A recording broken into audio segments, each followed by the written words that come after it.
Yes, sanibonani bafethu. Ninjani niyaphila? Let's hope niyaphila nonke mfowethu wamkhonzo onibingelelayo. Siyabonga kakhulu uma niphila bafethu konke kuhamba kahle. Sicela ukwamukela bonke abasha ama-new subscribers ku-YouTube nama-new followers ku-TikTok. Sanibonga kakhulu bafethu. Nani nonke nikhona la and supporta le channel. Thank you so much guys. Thank you so much.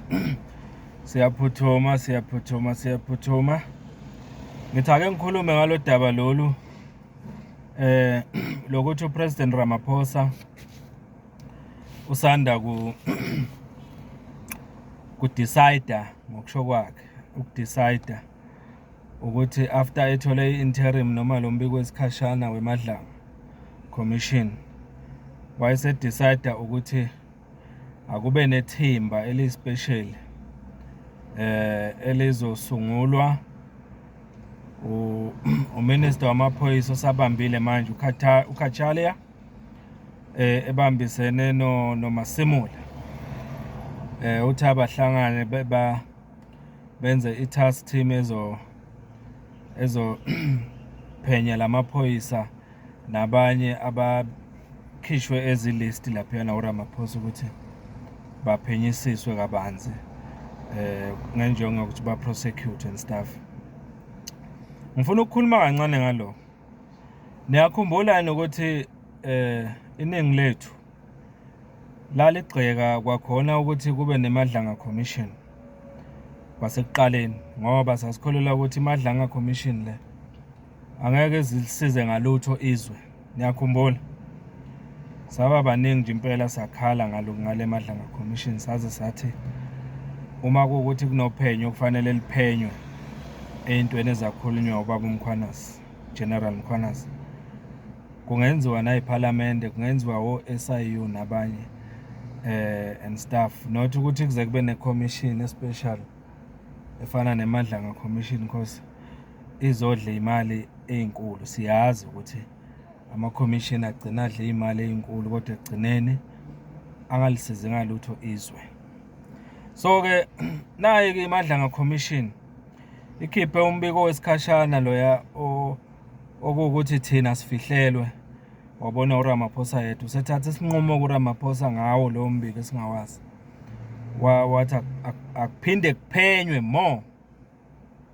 Short manje awibuke lento uMkhwanazi uGeneral Mkhwanazi wakhipha ama-allegations noma konke ayimangalela ngako labo abaphula umthetho emaphoyiseni nakwezobulungiswa njalo njalo wabeka etafuleni wabeka ama-facts etafuleni. Sakhala thina sathi sikuphi isidingo sokuthi uRamaphosa aphinde athi kuzoba nema-investigations more investigations umadlanga commission. Okay ngoba siyazi vele ukuthi masikhuluma ngeke size silalelwe vele uzogcina enze kona kufunayo. Wayenza vele imadlanga commission yaphenya iphenyile ke nawo yathola yamnika abantu ukuthi naba esesinobufakazi obuqanda ikhanda ngabo. Wenzeni yena uphinde uthi futhi labo bantu labo bathumela manje kuMasimula noKhatshaliya uthi aphinde futhi uMasimula noKhatshaliya basungule elinye ithimba futhi elizophinde libaphenye more. Inkosi yami. Hey South Africa leyo shona kuphenywa bazothi bangaphenywa thiwa ireport yabo laba bazobe bephenya bazothi mase beqedile batshela uMasimula noKhatshaliya. In short wenzani manje uRamaphosa? uRamaphosa uthatha ibhola ulibuyisele emuva ku-goalkeeper mangayibeka kanjalo ulibuyisele ekuqaleni uRamaphosa uthi akuyoqalwa kuphenywe kabusha futhi uyabona ukuthi umjikelezo nje ongacaci ukuthi ekugcineni uyophethe laphi kudlalwa ngezingqondo zethu nje. Amaphoyisa manje asayophenyana wodwa futhi ngoba phela mangabe udaba kuthiwa leyophenywa i-task team ezobe isungulwe uMasimula noKhatshaliya bonke labantu labo basemaphoyiseni shothi amaphoyisa ke manje ayoziphenya wona ke manje uqobo. Uyayibona? Bese ke maqedwe ukuphenywa wona ke phinde kulethwe ireport. Uyayibona? Kuyosiza ngani? Kuyolisiza ngani izwe konke lokho? Ake sikhulumeni ngaleyo ndaba leyo ukuthi ikhona yini sense yokuthi amaphoyisa lawa okwakhulunywa ngawo from eqaleni kuma allegations kababa uGeneral Mkhwanazi kwaphinde akwakhulunywa ngabo kuMadlanga Commission, manje sekuthiwa akuyokhulunywa ngabo futhi ku-task team ezobe ikhethwe uMasimula noKhatshale. Kusho ukuthini konke lokhu? Mawubheka la khona abantu ekugcineni abawugcina beboshiwe noma bethathelwe inyathelo ngendlela obuka ngayo wena. Uma kusenzeka lo mjikelezo lo, kukhona nokunesense ngoRamaphosa wona ngendlela obuka ngayo akwenzayo kulelizwe. Kukhona. Mina nje womfowethu wamkhonza ngi-honest, angiboni lutho. Ngibona nje uRamaphosa esibambezela, eqhubeka nokudlala ngomqondo wethu.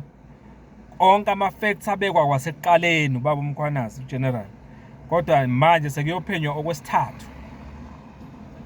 Nakhona kulo phenyo lizophuma la asazi ukuthi liyobe lithini. Mhlambe liyobe lubaveza njengabamsulwa nje labantu. Kuthiwe hayi kuMadlanga Commission lokho kwavela ngabo. Naku nanaka esikutholile okungelona iqiniso, therefore there is no need ukuthi ba prosecute. What if leyo task team ezobe iholwa uMasimula noKhatshale isho njalo ithi hayi abamsulwa labantu? Ngoba phela amaphoyisa azobe phenya amanye amaphoyisa manje. BoMkhwanazi labo Julius Mkhwanazi bazobe bephenywa ngamanye amaphoyisa. Kukhona yini esingakulindela okunesense lapho wona ngendlela obuka ngayo.